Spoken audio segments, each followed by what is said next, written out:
한국에 전개된다는 미국 작전이 그야말로 충격을 안겨주고 있습니다. 또한 이와 비슷한 색의 작계가 미국 말고도 일본하고도 꾸준하게 추진되고 있으며 다시 관련 자료를 확인하면서 한미동맹과 일본의 관계가 과연 어떤 의미가 있는지 살펴보겠습니다.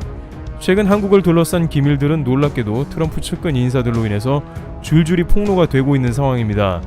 볼턴은 미일 간의 밀실 외교와 한반도에 대해 조명했고, 밥 우드워드는 신간 경로를 통해서 2017년에 있었던 북한과의 일촉즉발의 상황을 묘사하면서 한국인들이 크게 놀랄만한 장면을 그려내고 있었던 것입니다. 물론 당시 정황들은 어느 정도 알고는 있는 일이지만 구체적으로 최상위 지휘부에서 어떤 일이 일어났는지와 그것이 한국에 어떤 의미인지 알 수가 없었는데 좀 더 구체적인 정황이 우드워드를 통해 그려집니다.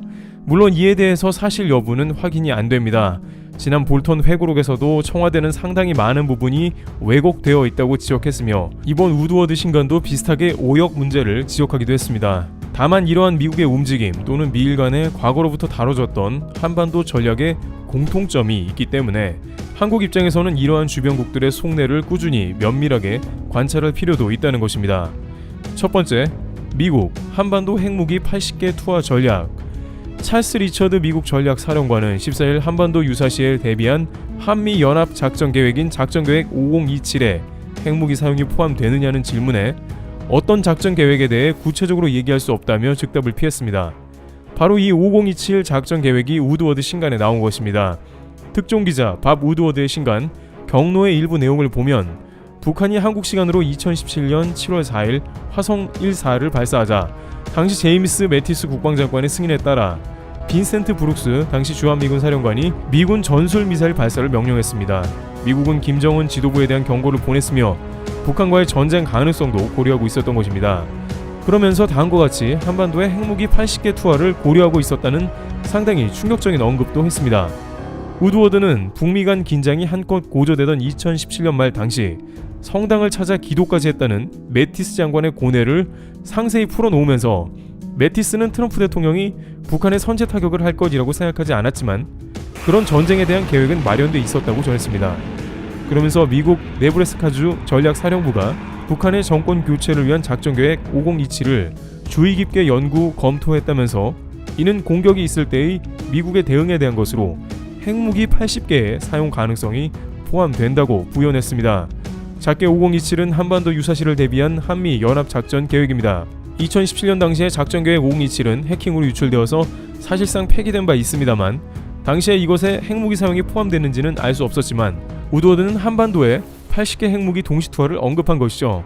청와대는 핵무기 사용은 우리 작전 계획에 없고 한반도 내 무력 사용은 우리나라 동의 없이 불가능하다고 강조한 바 있습니다. 한반도에 80개의 핵무기가 북한 땅에만 투하가 된다면 북한은 당연히 초투하가 될 것이 분명하지만 그것이 한국에도 적지 않은 피해를 비롯해서 추후에 북한과 통일 시 복구하는 데도 엄청난 문제가 되기 때문에 보통 큰 문제가 아니며 사실이라면 국가 간의 외교 문제로 비화할 수 있다는 예민한 사안입니다. 그래서인지 우드워드의 저서는 청와대에서 외국 언론의 저작물을 청와대가 언급하는 것은 적절치 않다고 했습니다. 여기서 제기되는 문제점은 미국이 급박한 상황에서 한국의 동의 없이 핵무기 투하도 고려했냐는 점입니다. 우드워드 저서를 보면 당시 매티스 장관은 2017년 8월 29일 북한이 중장거리 탄도미사일 화성 1-2를 발사했을 때 좀 더 공격적 대응 수단을 찾아보기 시작했고 북한의 메시지를 보내기 위해 북한의 항구 하나를 실제로 폭격해야 하는지 고민하기도 했다고 우드워드는 전했습니다. 당시 매티스 장관은 핵무기 사용과 관련해 승인할 수 있는 권한은 오로지 대통령에게만 있었으나 그런 결정이 자신의 제안에 달린 것으로 생각했고 수백만 명의 목숨을 앗아갈 수도 있는 상황에서 어떻게 해야 할 것인지 고민했다고 합니다. 트럼프 대통령은 오바마 정권 때문에 전쟁이 날 뻔했다고 항상 강조하고 있었지만 상황에 따라 트럼프가 전쟁을 낼 가능성도 없지 않았다는 것이죠. 한국 입장에서는 다시 한번 한국이 강대국들에 의해 마음대로 농락당하는 게 아니냐는 불쾌감과 동시에 자칫 급박하게 전쟁 모드로 전환 시 미국의 움직임이 어떻게 돌변하게 될지 우려를 하게 된다는 것입니다. 물론 이것은 우드워드의 저작물이라서 어느 정도 감안하여 구분은 해야겠습니다만 미국과 일본이 진행해온 미일 간의 작전을 비롯해 일본의 과거의 주장을 본다면 더욱 놀라워집니다. 두 번째, 일본, 한국의 자위대 파견과 핵무기 사용 주장. 한반도에 핵무기를 사용해야 한다는 의견은 우드워드의 자서전에만 처음 등장한 게 아니고 이미 일본으로부터 오래전부터 나왔던 말이며 실제 미일 간의 북한 관련 작전으로 구분되어 왔습니다. 미일 양국은 2002년에 개념 계획 등에 서명을 했는데 한반도 유사시에 대비하는 계획안을 세웠다고 합니다. 이는 기존에 있었던 미일 간의 미일 방위협력 지침에서 일본이 미군 후방을 지원해주는 역할로 한정지었는데 2002년에 5055 작전으로 인해서 일본 자위대가 한반도에 상륙할 수 있다는 개념으로 발전된 것으로 예전보다 훨씬 더 한반도를 위협하는 공격적인 북한 대응 방안이라고 할 수 있습니다. 이것의 원조는 일본의 미스야 연구라고 할 수 있는데 1965년에 일본에서 폭로되어 난리가 난 미스야 연구는 한반도 유사시에 자위대가 어떻게 커버할지를 다룬 일본 내의 지침서라고 할 수 있습니다. 다뤄진 자위대 작전 중에 하나는 주일 미군과 자위대가 한반도에 투입이 되며 결국 일본은 이것을 토대로 오랫동안 한반도에 재진출한다는 계획을 완성한다는 내용입니다. 아직까지도 5055 작전은 유효한데 이는 일본이 이야기하는 미스야 작전과 동일한 맥락에서 미일 간의 한국을 전쟁토로 활용하는 동시에 한반도에 핵무기 사용한다는 공통점이 있습니다. 실제 2017년 당시 북한에서 ICBM을 발사하면서 한반도는 우드워드가 이야기한 것처럼 전쟁 나는 게 아닌가 하는 분위기가 감돌았다고 전해집니다. 2017년에 트럼프 대통령은 화염과 분노를 언급하며 미국의 전략무기를 대거 집결시킨 바 있습니다. 2017년 11월경 항공모함 루스벨트호는 로널드 레이건호, 니미츠호와 함께 한반도 주변 연합훈련을 했는데 이는 북한의 경고 메시지를 보내는 것이었다고 해도 이례적으로 세 대가 동시에 훈련한 것은 처음이었습니다. 매티스 국방장관이 북한의 항공 폭격을 고민했다고 말한 시점과 크게 차이가 나지 않는 것을 보더라도 북한과 미국 간에 굉장히 다급한 전쟁의 위협이 있었다는 반증이 되는 것입니다. 또한 미국의 이러한 움직임을 부추기는 것까지는 아니지만 적극적으로 북한을 공격하는 데 찬성하는 것은 일본으로 현재까지도 미국의 미사일 시스템을 도입하기 위해 다양한 방안을 미국과 논의 중인 것으로 전해집니다. 고노다로 방위상은 방어 시스템인 이지스 어쇼는 취소하고 상대방을 타격하는 미사일 시스템 도입을 검토 중이었죠.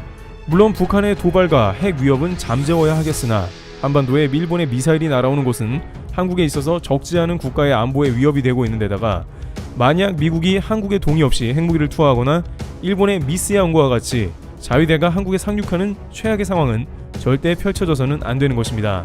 그러나 북한과 미국이 계속해서 갈등을 일으키고 북한이 ICBM 발사를 비롯해서 새로운 핵실험을 하며 트럼프 정권이 교체가 된다면 어떠한 국면으로 상황이 흘러갈지는 아무도 모른다는 것입니다. 북한도 핵무기가 있다는 가정 아래 전쟁이 한번 나면 단시간 안에 마무리되는 작전이 가동되는 만큼 우발적인 상황에서 미국은 일본과 함께 급박한 작전을 전개할 수도 있다는 가능성도 염두해야 합니다. 한국 당국은 미국은 한국의 허가 없이 절대로 핵무기를 사용할 수 없다고 단언하고 있습니다만 일본에서 오래전부터 미국에 제안해온 5055 전략과 우드워드의 신간을 참고하면서 한국도 결국에는 자주국방에 힘쓰고 애초에 핵 억지력을 스스로 가져 타국에서 한반도에서 전쟁을 한다는 생각 자체를 사전에 막는 방향으로 가야 한다는 주장이 다방면에서 힘을 얻고 있습니다. 최근 한국의 현무미사일이 전술핵 급으로서 북한과의 핵전쟁을 애초에 저지시키려는 것도 이러한 맥락에서 긍정적이며 국방비를 매년 늘려 자주국방을 도모하는 것이 결국에는 한반도의 평화가 유지되며 주변국이 틈타지 못하게 하는 큰 효과가 될 것으로 판단되고 있습니다. 앞으로 미국의 대선 방향에 따라 북미 관계가 한반도에 어떻게 영향을 끼치게 될 것이며 일본에서 계속해서 아베 정권의 색을 유지하면서 미국과 협력할지도 눈여겨봐야 할 것으로 보입니다. 트래블튜브 여기서 마치겠습니다. 감사합니다.